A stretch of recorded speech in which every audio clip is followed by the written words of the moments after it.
দোস্ত আমি খেলবো তোমার লগে, বলটা দাও না আমারে।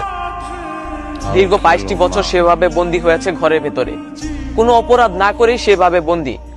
চলুন দর্শক, আমরা এখন কথা বলবো তার সাথে, কি হয়েছিল তার সাথে। আমার মারে কন্যা একটু খুলে দিতে দুয়ারটা, আমি আমার বন্ধুগুলোকে খেলুম, একটু কন্যা আমার মারে, আমি পলাম না।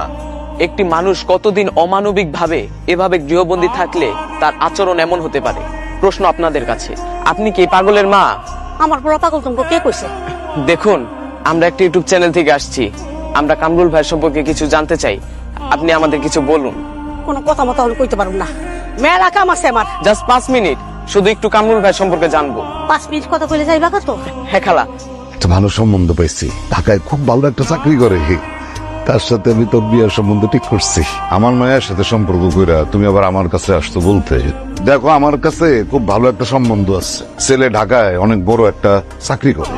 বাপ হিসেবে আমার কি করা উচিত? ওই ঢাকার ভালো পাত্র ছাইরা তোমার মতন চালচুলাহীন একটা ছেলের হাতে পাত্রস্থ করা উচিত। চাচা পারবিন ছাড়া আমি বাঁচবো না, আমার ছাড়াও বাঁচবো না, এটাই সত্যি কথা।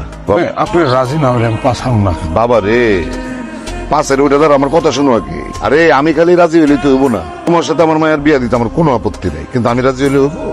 আমার মায়ের মতামত তো লাগবে। ওই মাইয়া আমার পোলার লগে বেইমানি করছে, ভালো একটা সম্বন্ধ পাইয়া আমার পোলারে গাপ্পা দিয়া বিয়া করে শহরে চলে গেল। কামরুলের কাছে চিঠি আসে পারবিনের বিয়ার 2 দিন পরে। আজকে 22টা বছর ধরে পোলাটারে আমি শিকল দিয়ে বাইন্ধা রাখি। মা, ডাক্তার বলেছে কিছুদিন ঢাকায় রেখে চিকিৎসা করাতে, কিন্তু কামরুল ভাইয়ের তো ঢাকায় কেউ নেই, তাই আমাদের বাসায় নিয়ে আসলাম। মজার বিষয় কি জানো, কামরুল ভাইয়ের সাথে যে মেয়ের সম্পর্ক ছিল তার নামও পারবিন, আবার তোমার নামও পারবিন।